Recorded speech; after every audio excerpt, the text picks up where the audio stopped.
Astăzi avem bucuria să lansăm o revistă foarte importantă de creator. Am mai avut bucuria să o lansăm și în iarnă, dar acum ea apare cu un nou număr, la fel de consistent și cu promisiunea unui număr și mai consistent. Această revistă de format carte ne încântă atât prin ținuta grafică, cât și de și prin conținut. Iar în final, vom lansa cartea Aer de București, în prezența doamnei Ioana Crăciunescu. Mă gândeam că un aer de București la Baia Mare e binevenit, e rar, e mai rarefiat, dar s-ar putea ca în scurt timp aerul de Baia Mare să fie mai curat decât cel de București.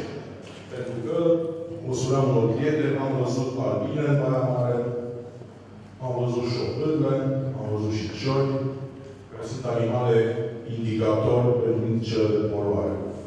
Adică dacă aceste viețuitoare revin în oraș, înseamnă că aerul este mai curat.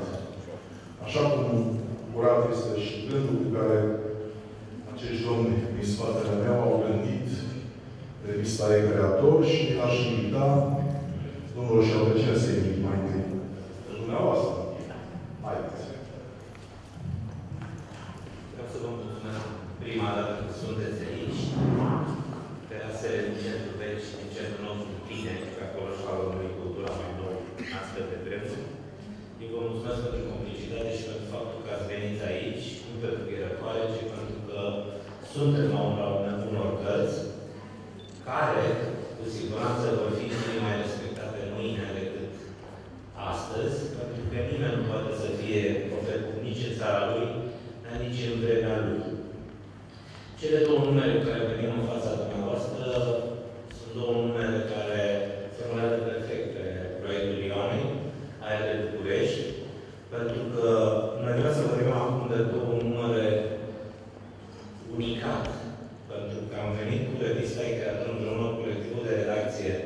Sunt aici Maria Nilea, Nicu Schianu, Ștefan Mariș și alți colaboratori mulți în sală. Ne-am propus să facem două lucruri. Unu, să-i ajutăm pe scriitorii din Maramureș să fie cunoscuți și recunoscuți în alte zone ale țării și în contrapartidă să facem același lucru pentru iubitorii de beletristică, în primul rând, de cultură de aici, din Maramureș. Vremurile astea ne aduc în imposibilitatea de a edita ca altă dată în tiraje consistente și care să ne permită să ne facem cunoscuți cu adevărat, măcar în localitatea în care suntem. Marea majoritatea scriitorilor își editează cărțile în tiraje conspirative și n-ajung să fie cunoscuți și recunoscuți cu adevărat. Prin demersul nostru ducem valorile Maramureșului. În cazul de față ne-am dus la Turnul Severin și avem un număr făcut împreună cu cei de acolo și un număr de 500 de pagini cu cei din Cluj-Napoca. Sunt două centre puternice culturale și pe pariu, cu tot respectul de rigoare, că foarte puțini din iubitorii de cultură și de literatură din Maramureș au cu adevărat știință despre pulsația culturală din Severin sau din Cluj-Napoca. În aceeași măsură, la fel cum americanii ne învață pe noi la geografie, cu siguranță nici cei din Severin până acum nu se aplicau asupra fenomenului literar și cultural din Baia Mare. Acum sunt prietenii noștri oameni buni. Deja revistele lor găzduiesc de atunci încoace operele și creațiile celor de aici. Același lucru facem și noi pe mai departe. E-creator a ajuns într-un an de zile, când se va împlini peste exact o lună, și vom avea atunci 7 numere. În momentul de față sunt 6 numere la consistența și la calitatea grafică și la cantitatea de materiale importante adunate. Sunt aproape 3.000 de pagini. Este așa de la număr pregătit, un număr cu un nume, cu denumire, care nu va avea o rezonanță fantastică în restul țării, că se numește scriitor de dincolo și dincoace de deal, dar pentru cei de aici din Maramureș are importanță deosebită, pentru că al doilea drum, a doua cale, asupra care ne-am oprit cu revista e-creator, este conceptul acesta de a pune valoare, de a storce, de a explora la maxim valorile unui loc. Așa am făcut un număr foarte bun, numărul de debut de creatorii Nordului. Avem la frontiera cuvântului făcut în jurul fenomenului de la Festivalul Internațional de la Sighetul Magmații, Sighet care s-au obișnuit să-i premieze pe ceilalți care vin, i-am destolat pe toți, care au venit ori la poezie, ori la festivalul medieval, ori la festivalul de film, ori la festivalul de folk, beneficiau de eforturile și de partea materială a sighetenilor alții care rămas. Este prima lucrare în care sighetenii au dat ceva pentru valorile lor și au publicat propriile personaje care se întâlnesc altfel pe stradă. Vreau să vă spun mai mult că este foarte greu să faci așa ceva, însă se poate face. O să vedeți că în prefața volumului Baia Mare Cluj-Napoca este ceva care nu pușcă, nu merge cu afișul din spate. Aceste proiecte au fost sfitate de domnul primar Cătălin Cherecheș. Pentru că, așa cum au demonstrat procurorii anticorupție, din cultură nu sunt o comisioane, nici aplauze, nici păci. Deci aceste proiecte care ar fi permis lui Mar să demonstreze cum scrie acolo, este o gazdă bună, pentru că asta este valoarea Băii Mari atunci când s-a născut aici, acum 100 și un pic de ani, școala băimăreană de pictură. Baia Mare a fost o gazdă bună, un loc în care au fost primiți bine toți. E bine, acest management de sub umbrela, ceea ce se numește pompos, Baia Mare Capitală Culturală 2021, și-a permis să respingă două lucrări, pentru că au fost proiecte inițiate de un jurnalist deranjant. Nu s-a putut face diferența între mine ca jurnalist și mine ca manager de revistă culturală. Sunt trist, dar îi mulțumesc Dumnezeu că am putut să vin cu acest proiect. Este o palmă pe care o dăm autorităților. Este un proiect pe care l-am dus împreună cu Gabi Cojocaru de la Editura Grinda. Și așa stâmpi mici și urâți cum suntem noi, vă promitem că nu o să-i lăsăm, pentru că v-aș da un singur exemplu care mi se pare cel mai rău pe putință. Și un copil de pe stradă, dacă îl veți întreba, el va ști să vă spună că la un moment dat Eminescu a lucrat la revista Timpul Iași. Dar foarte puțini oameni, foarte puțini, poate să-i numeri pe degete, în această țară și în această lume vor fi capabili să vă spună din prima cine era primar când lucra Eminescu la Timpul, cine era deputat, cine era senator, cine era cel mai șmecher cu cel mai mare restaurant, cine avea mai multe trăsuri, adică stații de taxi și așa mai departe. Din nefericire, istoria îi ține pe cei care astăzi se chine și pe aia care ne chinuim, suntem și noi și dumneavoastră.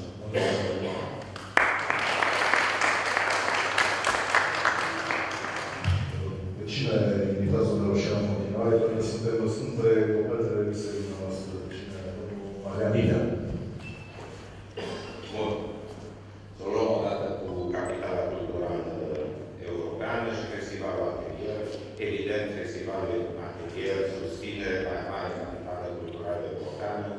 Evident că e un proiect extrem de generos pentru Baia Mare să dea domnul orașul ăsta să ajungă Capitală Culturală Europeană. Mai bine nu poate să fie orașul decât dacă obține acest lucru. Dacă trecem la revista de creator, Municipalitatea Băiăreană chiar cu sponsorizatul număr al acestei reviste, Sibiu Baia Mare. Sigur că după aceea vor adăuga alte orașe interesate, culmea e doar și o comună interesată să scoată o revistă culturală de 4-500 de pagini.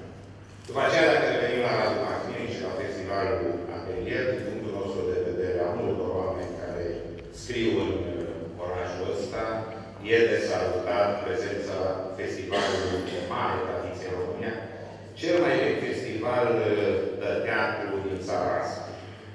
Uite că la 22-a și la 22-a ediție, la 23-a, el merge înainte și la Baia Mare a fost o baie de teatru formidabilă pentru cei care stau pe terase, fac cultură, că toți facem cultură, stând și pe terase și în poteci și pe unde doriți și la în fața foii de hârtie. E creator Baia Mare Cluj, s-a născut dintr-o întâlnire la Uniunea Scriitorilor Filiala Cluj, în urmă cu vreo 10 luni de zile și la ora asta el s-a piață și la fel de bine primit și în Cluj ca și Baia Mare. Mai puțin pe terase, mai mult prin sedii de reviste culturale și sediul sau filiala Uniunii Scriitorilor. Întotdeauna nemulțumiri în raport cu felul în care o revistă de cultură e primită de cititori, există, vor exista și tocmai asta e plăcerea, să scoatem în ciuda cititorilor. Cum spune Roșianu, sunt 3000 de pagini, lumea zicea că se fundă după 600 de pagini, hai că mai scoate și la un număr de revistă și iară dispare revista. Delia Adelean aici făcea o profeție să dea Domnul să apară și Adelia și al patrulea număr. În general, putem vorbi despre o grupare de oameni din Baia Mare și Maramureș, acum Clinici face parte din gruparea asta, care publică număr de număr. Teatru, proză, eseu și o bilă albă, din punctul meu de vedere spectaculoasă, textele de etnografie și folclor. Foarte rare în presa culturală din România. E mai lucru să apară câte o revistă în țara asta, o revistă print. Ăsta online e plină de lumea cu ele și dacă vă interesează și e creator, îl găsiți pe online ca să nu mai citiți pe hârtie, dar se poate citi prin bani. Eu cred că atât pe numărul de Turnul Severin, Baia Mare, cât și numărul de Cluj, Baia Mare, nu face decât să unească forțe culturale care pot propulsa la un moment dat, inclusiv un oraș, noi Baia Mare, înspre Europa. Echipa merge înainte, eu vă mulțumesc că ați venit, aici sigur că ați venit la teatru și apoi la o lansare a unei reviste de cultură.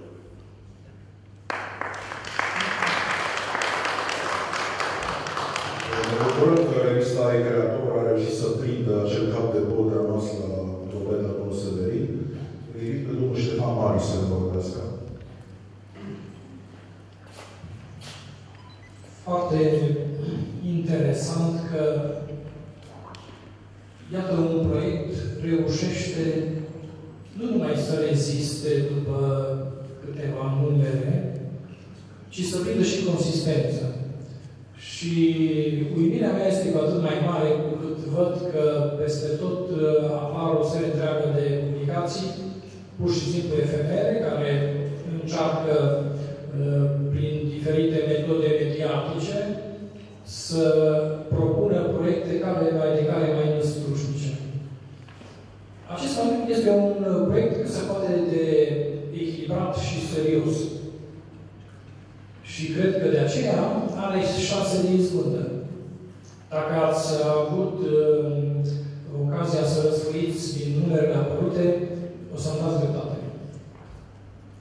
E vorba aici de o muncă serioasă, o muncă plină de pasiune, și iată, eu trebuie să felicit aici pe Romeo Roșianu, pentru că l-am cunoscut foarte bine ca jurnalist. Incomod, cum bine a spus-o mai înainte, acid, vehement, contundent de multe ori, dar iată o altă latură cunoscută poate prea puțin. De om care poate să coordoneze o mână de oameni și să pună pe masă o asemenea revistă. Aici am putea foarte mult să discutăm și să încercăm o analiză, poate din perspectivă axiologică sau din orice altă perspectivă a sforii, însă eu aș vrea să subliniez altceva. Aici cred că e foarte important să ne dăm seama de exemplaritatea unui asemenea demers. Pentru că e ceva care dă o lecție foarte importantă astăzi, într-o lume pur și simplu destinată și încărcată de ură. Această revistă vine să ne arate că poate exista prietenie și iubire. Și în mediile literare, să știți că e un lucru foarte mare. Chiar și pentru acest lucru, doar pentru acest lucru și avem un lucru extraordinar. Însă, există aici texte fantastice, așa cum a remarcat și domnul Macrinici. E și o secțiune de folclor foarte serioasă. Și cred că modul ăsta e foarte rotund, se structurează o publicație foarte specială, una care iese din modă, care poate voit e împotriva modelor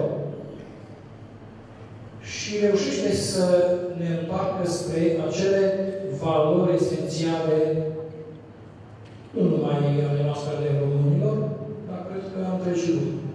Astăzi, într-o Europă creștină care stă din ce în ce mai mult sub semnul fragilității, o Europă care, iată, a dat lumii atâta cultură, atâta, hai să zicem, realizare ieșită din comun, este atât de fragilă, este atât de amenințată și, foarte grav, nimeni nu reacționează. Sau prea puțin reacționează. Un demers cultural de acest tip e și o reacție la așa ceva.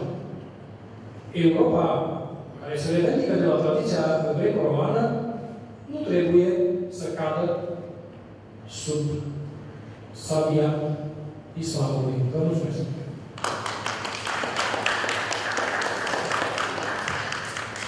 Să vedeți că mai ușor să fie profet în altă parte. Gruparea Creator, la sfârșitul lunii viitoare, este deja invitată nu numai ca și partener la Festivalul Internațional al Gotica de la Sibiu, dar împreună cu gruparea Cenacă de la Bătiniș și cu direcția nouă, vom realiza împreună un număr mai altfel decât tot ce am făcut până acum, altfel o realizare din munca a 3 grupări literare de țară. Ceea ce poți, într-o lume, și în Baia Mare, când am venit cu această revistă, cu acest concept, erau mai multe tabere literare. Vreau să vă spun că revista Creator au publicat membrii din toate taberele. E treaba lor ce fac în timpul liber. Literatura nu are frontiere. Avem numai noi timpul vieții, anumite încăpățânări și anumite vanități, care mâine, când nu o să mai fim noi, ele nu mai contează. O să-l rog pe Nicu Schianu, care a fost în început alături de mine, secretarul general de redacție, și ce înseamnă transpirația și la propriu și la figurat, că nu este ușor să gestionezi atâtea texte și atâtea materiale, să faci o selecție serioasă. Mai spunea că veți găsi pe versiunea online a revistei noastre aceste texte. Veți face o precizare și aceste texte. Pentru că față de ceea ce veți găsi pe online, ceea ce se coboară și se aduce între coperți, este o diferență foarte mare și o selecție făcută cu pixul în mână, așa ca tastelor pe lucrurile cu Nicu Schianu.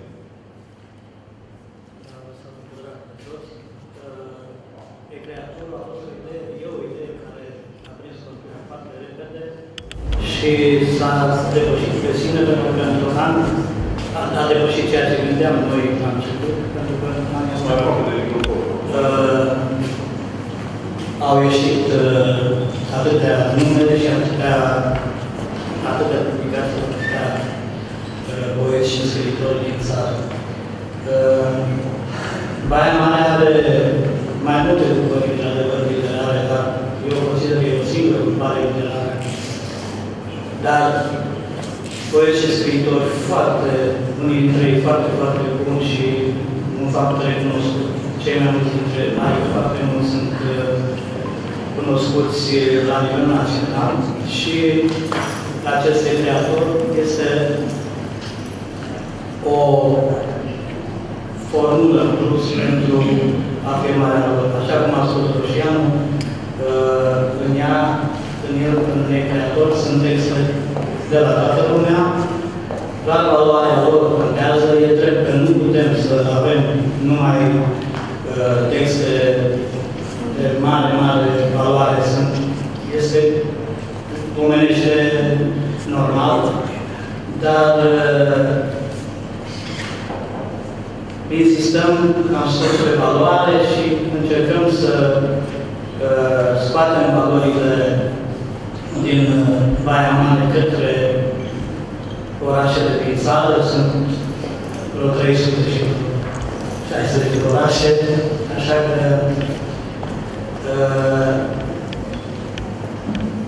e posibil să facem acest timp, măcar cu jumătate dintre. Vă mulțumesc. Pentru că actorii despre noi în curând și mai este și doamna Crăciunescu, îi rog următorii vorbitori să fie sintetici, natural în același timp.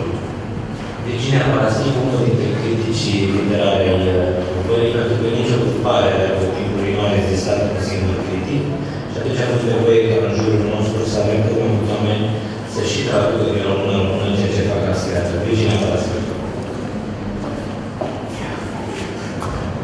Bună seara! Mulțumim datului că ne răzduiește și că ne-a integrat în program. Deci, suntem și noi luați în seamă cu adevărat. Ce-am sesizat pe traseul e-creatorului? Etapa 1. Scrâșnirea din timp și telefoanele de avertizare. Cu Roșian? Nu, Roșian. Etapa următoare. Da, ăla de ce nu răzbăgat? Da, eu de ce? Uite-ne. Pentru că există o selecție foarte atentă. Textele din e-creator sunt citite. Sunt citite pentru că nu le facem pentru dormitorul personal. Și revista nu stă undeva uitată în bibliotecă, ca inventar. Chiar e cunoscută. La turnul Severin, când am intrat cu colegii mei de în acție, am auzit, pot să vă spun ce aplauze a fost acolo, se văd într-un film. Au venit de creatori, au venit de creatori. Cu alte cuvinte, Roșian a avut ideea, o construiește și a făcut echipă. Echipa îi sunt foarte loiali, știm proiectul, știm de unde venim, știm unde ne ducem, știm ce punem, știm ce nu punem și mai ales știm cum să facem marketing. Asta este meritul lui Roșian. Așadar, e-creatorii își vor vedea susurând la asta în continuare de dramă, ca să aducă, să fie bine știut și în Baia Mare și în Maramureș, acest brand, brandul de creator, e deja celebru, Sibiu, Cluj, Provenca Turnul Severin, acolo oamenii vin în întâmpinare cu cărți de mare forță și de mare sensibilitate, oameni consacrați, cu drag să le ofere și să ne fie recunoscute de creatori. În Maramureș încă mai avem o dravă și toxine. Ei bine, bună asta ne și ajută. Mulțumesc!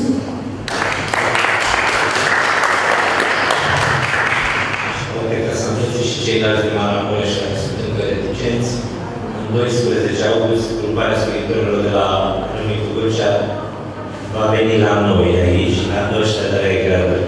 Ioan Hodea, împărțit între Sighetul Mamație și Cluj-Napoca.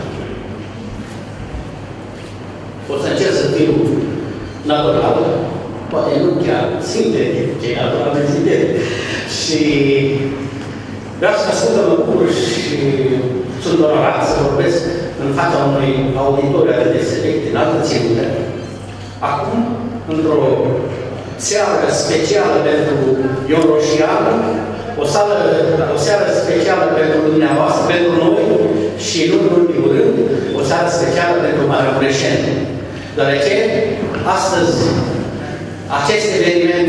la acest eveniment special, se lansează cele două cărți ale lui Ion Roșian, cărți în care sunt cuprinse valori ale Maramureșului, scriitori, Maramureș și nu numai.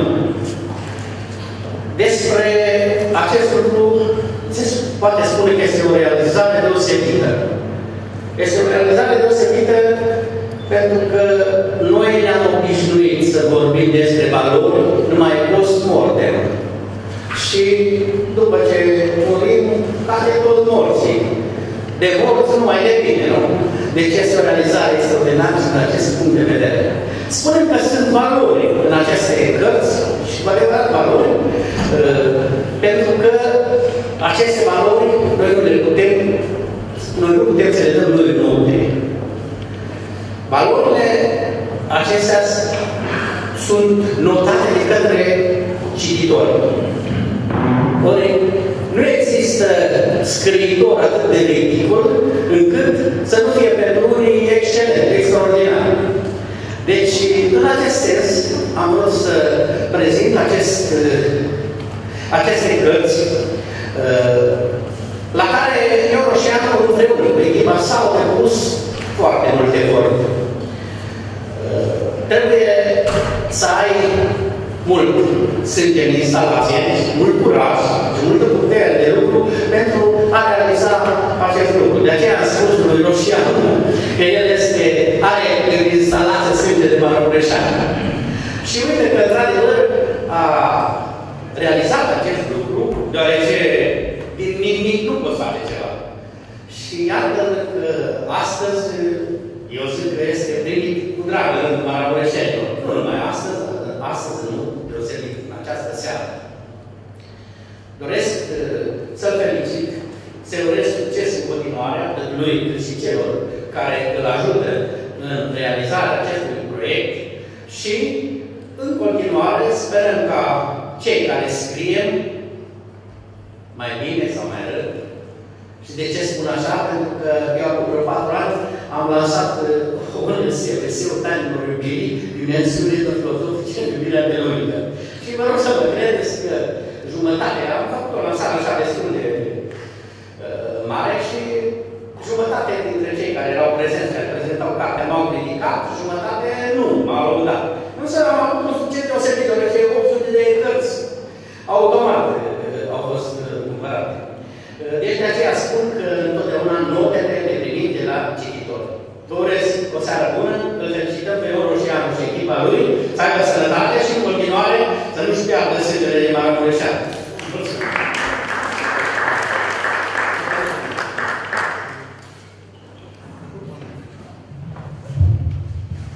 Pe creatorii laudă cineva care și încheie. Vă mulțumesc. A fost la prietenii literare împreună cu Ion Roșianu la Cluj-Napoca. Și acum mă gândesc că s-a meritat să ne învârtim nici cu Scheanu o oră, să prindem și noi atare, pentru că acolo a fost foarte bine primiți de Irina Petraș și de Ioan Pavel Azam de la Tribuna. Mulțumesc. Înseamnă că suntem importanți. Vă felicit și până să apară și numărul Baia Mare București, o să vină un pic de București din partea unei dispuse artiste. Îi rog pe creator să treacă în public, le mulțumesc și colegii de coradă și doamna Ioana Crăciunescu, o cunoașteți, vă cunoaște, a fost aici la atelier, ca și artistă, ca și membru al juriului, vă prezintă o carte obiect. Sunt cam cu ochelari. Găsesc. Îmi pare deosebit de bine, asta pot să spun și fără ochelari, că sunt din nou aici.